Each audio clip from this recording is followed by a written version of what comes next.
Hindi ako papahuli ng mga gago na putulin ko yung ulo nila. Pag nakita kita sa impyerno, sampalin kita.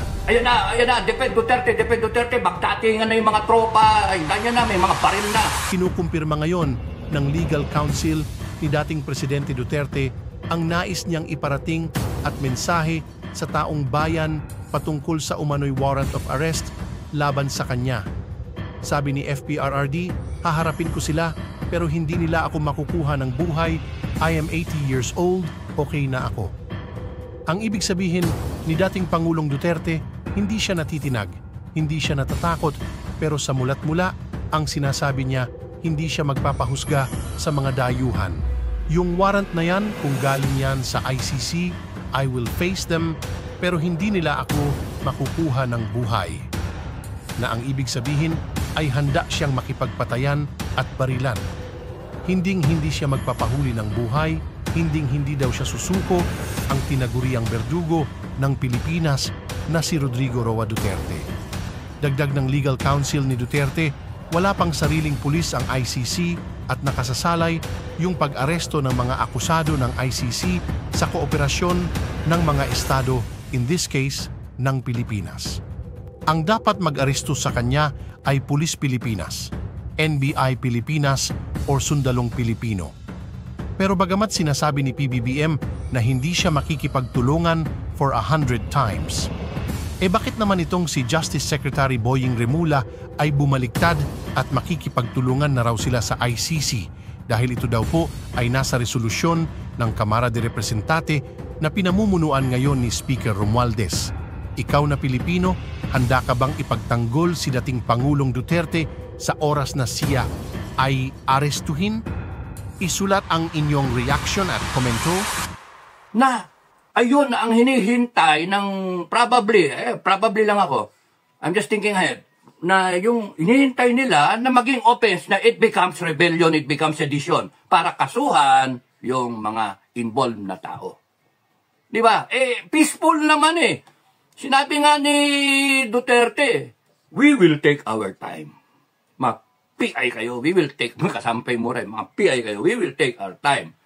Because he knows exactly, pati yung si Alvarez, they're doing it the logical, peaceful na pamaparaan. Philippine government, wala kayong magagawa. Wala kayong magagawa kung gusto kong kumalas ng Mindanao. Except you stop all the wrongdoings that you're doing now. Example, FI. Ay, yung ano na yan, People's Initiative na yan, PI na yan, yung PI.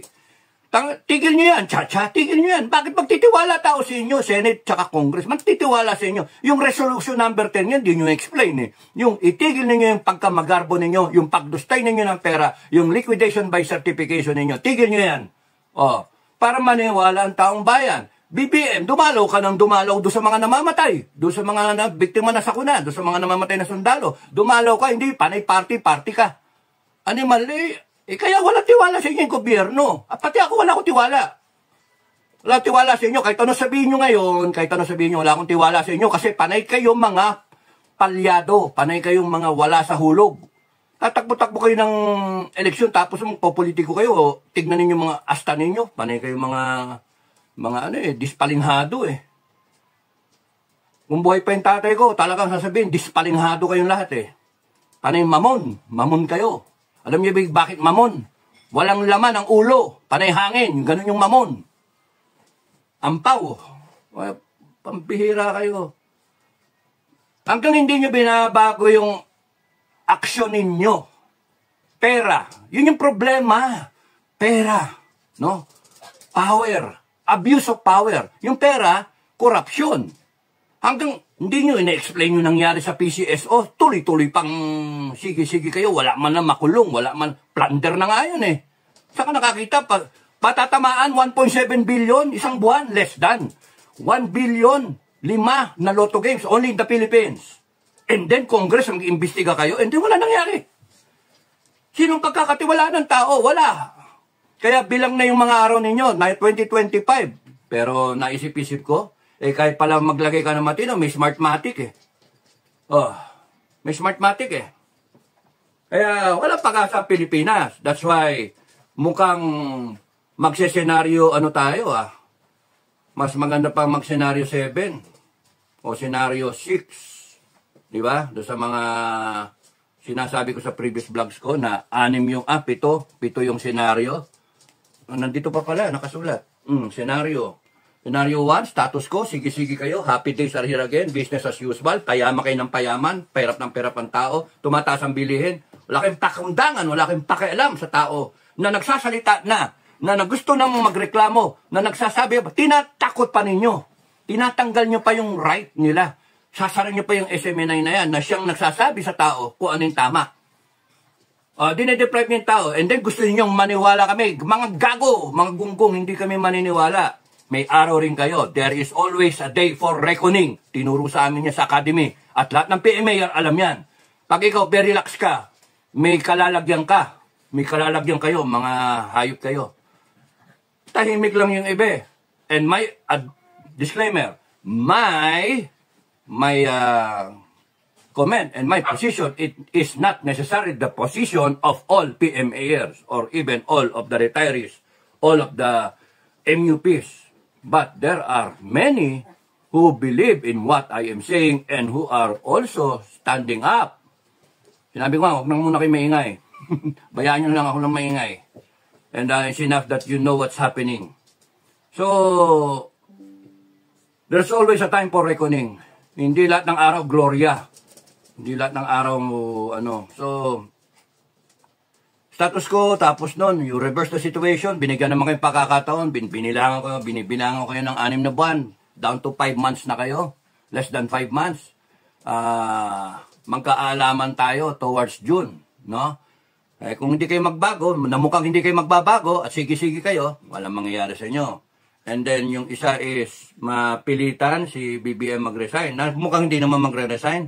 Kunyari, dumami yung, nawala yung support ng taong bayan at gustong tanggalin ka, and then dahil sa nakita mo na imasbasan ka, magre-resign ka. Which I don't think you will resign. Number 4, you will hold on, no? And defend your turf.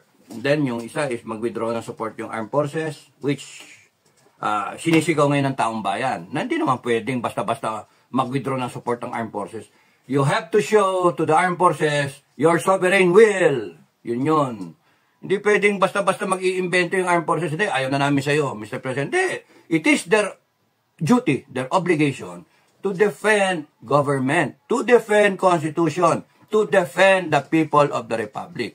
You have to show, taong bayan, nandito kayo yung sovereign Filipino people, at ito lang yung constitution sa ibaba niyan, that the armed forces has sworn to defend. At sinasabi na rin, kung nakinig kayo sa armed forces, na we will defend, continue to defend the Filipino people. Okay, balik tayo na dun sa tapos never mind yung iba. Pakinggan nyo lang yung ibang ibang vlog. Over the few past days, nadinig nyo react ng mga ng Defense Department, si Secretary Gibo, si Sec Gibo, na they will defend the Constitution. They will uphold the sovereignty, the territorial integrity of the country. Nadinig nyo si Chief PNP. Sa ngayon, wala kaming problema. Wala kaming hanggat sa hindi yan nauwi sa ganun yung thought, no? Yung sa alsa talaga na may barel, wala tayong problema. Parang let them, kung ganun ba. Sa AFP naman, nadinig nyo yung bago na bago nilang spokesperson. Yan nga pala, a little late, pero congratulations to the former speaker ng AFP, si Aguilar, Colonel Aguilar, soon to be General Aguilar. Advance congratulations. I hope you get a fine brigade and you do well for doing a good job. And yung bago ngayon, yung kauna-unang babae, pangalan, Colonel Padilla, Frances, no? Frances ba? Sorry si Colonel Padilla. Magaling yung pagkakalagay sa kanya because maamong-maamo yung muka, parang di makapatay ng ipis ba? Mamong-mamo, magandang aura, no? Magandang aura. Pareho naman si Aguilar parang parang boy next door na ano ba, yung kalmang-kalma na mabait. Yung kolona sa loob. Okay, so maganda yung nice having them na explain. Pero yun nga, in-explain niya na number 1, hindi na kinakailangan ng loyalty check. Number 2, strong AFP, strong government, ano? 'Di ba? Yung ganun ba? Yung ganun mantra nila may sinasabi. Kumbaga sa intact ang armed forces. That's nice to hear, intact. At saka ang advice ko sa mga men in uniform, follow your immediate commanders, follow the chain of command, no? Isa lang ang armed forces. Hindi kayo pwedeng magkahiwa-hiwalay. Hindi pwede yung may magaling na isa, hindi magpatayan. Hindi pwede. Tapos na tayo doon sa yugto na yon. Intact ang armed forces, intact ang PNP, no? Intact lang kayo. You follow your commander. You follow your chief of staff, Browner. At saka yung chief PNP, si Acorda. And whoever yung papasok na next chief PNP, I think General Acorda is until March, no? Unless he is extended again. Kung sino man ang magiging next na chief PNP, support lang natin. We should not yung separate ourselves from these institutions. Hindi, ina-alienate natin yung sarili natin, yung mga ibang vlogger when you speak, at saka kung minumura na nga yung mga, ako man yung mga tao, magagalit ako. Ba't yung mumurahin yung general, yung mga armed forces? Ba't yung mumurahin? Kasama ninyo yung armed forces. They are mandated by the Constitution to protect you, people of the Philippines. Kaya nga, ang problema na sa inyo, taong bayan, you keep on electing people.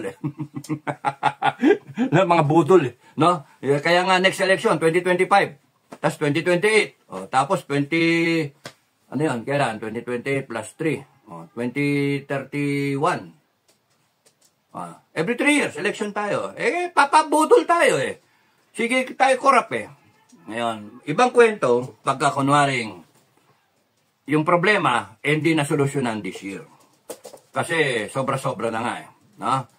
Baka doon pumasok, baka lang, doon pumasok ang armed forces. Because, kung kayong taong bayan ay magpapakita na marami talaga kayo na pinapakita niyo sovereign will ninyo, doon lang papasok ang armed forces. In-explain ko na nga sa inyo, people power nung 86, people power 1, na hindi yun yung model na gusto niyo. People power 2, yun yung pumasok yung armed forces, withdrawal of support dahil sa nakita nila yung taong bayan. Sa ngayon, wala mo nang lalabas sa kalsada. Wala mo na. Makinig lang kayo sa mga nangyayari at huwag kayo magpapagamit, basta-basta magpapagamit dun sa mga gustong mangyari ng iba. Na bigla kayong magpakita pero hindi pa kayong malakas, hindi pa kayo aware sa nangyayari, biglang baka mamaya bayaran pa kayo, punta kayong kalsada, meron 500, may 1,000, pulintik na yun, no? May nanggugulo hindi natin alam Sa tingin ko yun yung basa ko, may nanggugulo. Para ma-declare yung martial law. Isipin mo, wala namang palang kwento talaga na ipo-pull out yung ano yan? Walang naman na yung i-pull out yung i-disband yung task force sa Mindanao, task force Davao. Pero bakit yun ang tinitira, no? Sorry, nagulo Bakit yun ang tinitira? Kasi nga ang kwento yun yung pwedeng pagka naggalaw na disband yun, magalit ng tao and they will take up arms, di ba? Lalabas sila, ayan, defending. And then it can't be na sasabihin, ayan na, nag-aarmas na sila. Separate na Mindanao. Hindi, magkakagulo na. That will justify Malacanang na magpadala talaga ng tropa para supilin ang rebellion. Kaya, wag basta-basta magpapadala kasi merong tarantado merong gago na nag-ano dito. That's why yung kanina yung sinasabi ko, courage. It's the ability to control fear. Let us control our fear. Control lang natin yung fear natin. Matabing yan. Control lang natin yung sumobra. Control lang natin yung fear natin. Control natin. Sa amin, takot na takot kaming mamatay. Takot na takot kaming mamatay na maambus.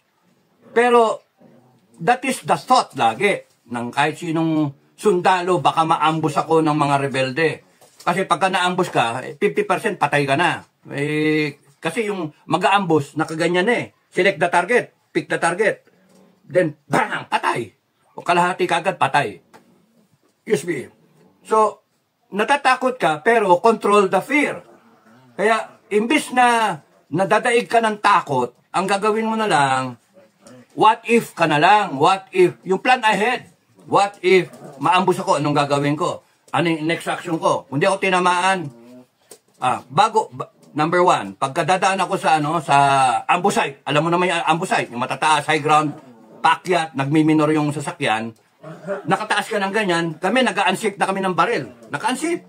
Full magazine, 30 rounds. Para pagka may pumutok man, o di, sabayan tayo. Kasi pagka under fire din yung kalaban, matakot din na magko-cover din siya, para kasi, ganun lang. Enough said. So, sabayan. What if maambus ako? Pagka dumadating ko sa ambush site, nakaganyan na kami, naka-trigger, and then naka-unsafe na. Okay? Tapos nun, ready kang tumalon sa sasakyan. Yung driver, alam na kagad yung gagawin. Get out of the killing zone. Huwag kang babaril, basta get out of the killing zone. Dami nakadepending buhay sa'yo. Pagka tinawaan yung driver, sasadsad yung sasakyan, ganun pa rin yung tropa, get out of the killing zone. Tapos nun, seek the next cover. Huwag ka doon sa ilalim ng mga sasakyan. Kasi sasabog naman yun eh. Pagka binanatan yun ng RPG, okay, nag-isa ng granada. So, peligro ka rin. So, doon ka lang sa ditch. So, what if? And then, organize ka agad. Sino natitirang buhay dito? So, anong gagawin natin? Outflank the enemy. Mag-maneuver. Maneuver left, maneuver right. Yung talagang critical na, rush up. Rush up. Mayroon kang tamaan kung lumulusob ka eh. Madidinig mo yung bala. Wing. Madidinig. parang patay ka na rin nun eh. Pero you see, nandun yung takot, nandito yung itlog mo. Sorry, ladies. Nandito yung balls mo, pero controlled mo. So, tayo, we have our own fears. Baka ikulong si Duterte, baka arestuhin si Duterte, baka gamitin yung armed forces, etc. Baka mapalitan yung constitution. Control your fears and then think of something that you yourself can do. O kaya, do it with others. With the team. Naambus kayo pare-parehas eh. Then do it with your katropa. Hindi yung, wala ka na magawa, naambus ka na nga. Tulala ka pa, di ka pa makalaban. So, ganoon. Wag basta-basta magpapadala sa takot. Yun yung nakikita ko ngayon. People are afraid. People are afraid masara yung account nila. People are afraid na damputin sila, ikulong sila. Pero may ginagawa ba kayo? Yung pumirma nga ng manifesto, wala pang 20 mil eh. Wala pang 20 mil eh. So, you see, panay tayo ganyan. Yung iba naman, na sobra, ngayon na, karsada na tayo. Yung iba naman nating mga subscriber, no? Sinasabi, ngayon na sir, tama na yung daldal. O ipapahamak mo yung tropa, papahamak mo yung tao. Ilan lang nga kayo na nag-certify na pumirma ng manifesto, wala pang 20 mil. Wala, matatapos ka lang.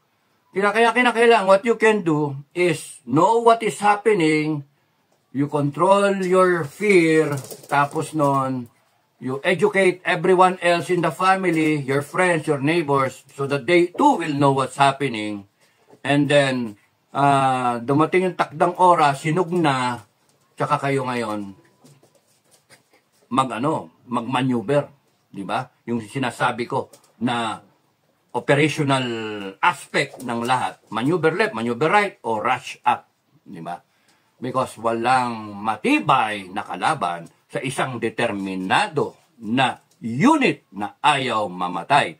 Ang people of the Philippines ay isang supposed to be na determinado na mga tao na ayaw magpasupil, na ayaw na lilinlangin, ayaw abusuhin, ayaw kurapin.